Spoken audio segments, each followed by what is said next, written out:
नमस्ते। ओम नमः शिवाय। तो दोस्तों, आज मंगलवार है और मैं बनाने चल रही हूँ व्रत के लड्डू। ये मेरे समा के चावल के लड्डू हैं। शायद आपने अभी तक ना बनाए होंगे, तो आज मेरे वीडियो को देख के समा के लड्डू ज़रूर बनाइए। ये देखिए, मैंने चावल जो है, समा का चावल जो है, उसको लेके मैंने धुल लिया है और धुल के 2 मिनट के लिए पंखा के नीचे सुखा दिया है। सुखाने के बाद मैंने उसको पीस दिया है और बहुत ही बारीक मैंने पीसा है। एक घान मैंने बारीक पीसा है, एक घान मैंने दरबरा पीसा है।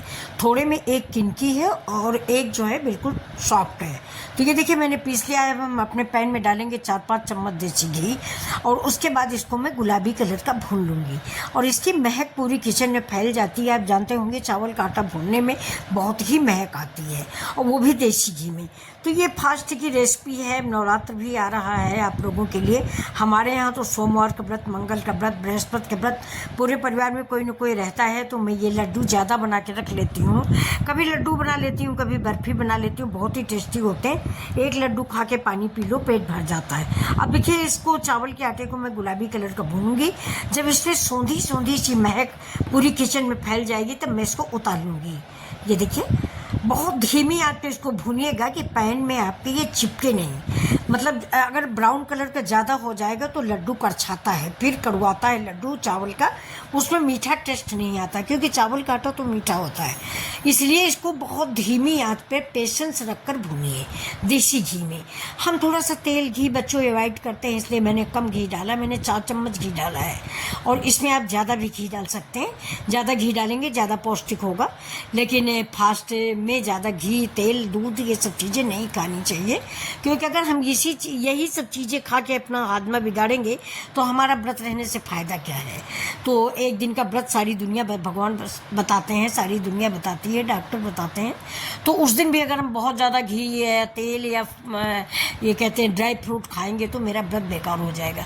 अब देखिए, मैंने गैस बंद कर दिया है, लेकिन पैन गर्म है इसलिए हम उसको चलाते रहेंगे, नहीं तो नीचे से मेरा आटा ब्राउन हो जाएगा। अब इधर मैंने भगोने में शुगर डाल दिया था।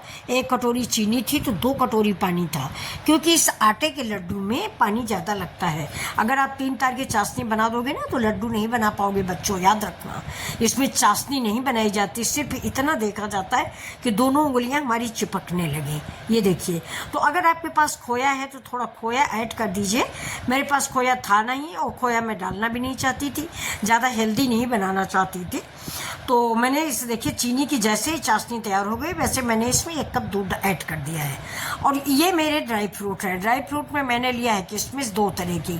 आधी किशमिश मैंने काटी है, आधी किशमिश मेरी समूची है, काजू है, बादाम है और 1 कप मूंगफली भुनी हुई है। उसका छिकला निकाल के मैंने इसमें ऐड कर दिया है।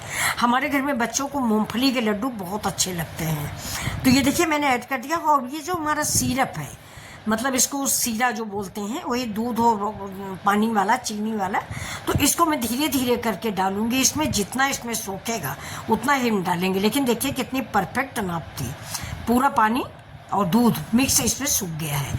अब इसको मिक्स करेंगे। मिक्स करके इसको छाप के रख देंगे और थोड़ी देर बाद ही इसका मैं, जैसे ही आटा हमारे छूने वाला होगा, अभी तो बहुत गर्म है, हाथ मत डाल दीजिएगा, नहीं तो चीनी की चाशनी है, हाथ जल जाएगा। तो ये देखिए, मैंने छाप दिया है। अब मेरे लड्डू बनने लगे हैं। अब देखिए, मैं 5 मिनट में सारे लड्डू बना के रख देती हूँ। अगर आप इसको थोड़ा सा चाशनी ज़्यादा डालेंगे और खोया ज़्यादा डालेंगे तो इसको आप थाली में जमा दीजिए, बर्फ़ी भी बन जाएगी। लेकिन मैंने लड्डू बनाया है, ज़्यादा मेहनत नहीं है कि छापो, काटो, रखो। तो मैंने देखिए लड्डू बना के रख दिए हैं। ये कम से कम 2-3 मंगल, 2-3 बृहस्पति और सोमवार को 2-2 लड्डू हो जाएंगे। अब उधर या तो हाथ में घी लगा लीजिए तो लड्डू बिल्कुल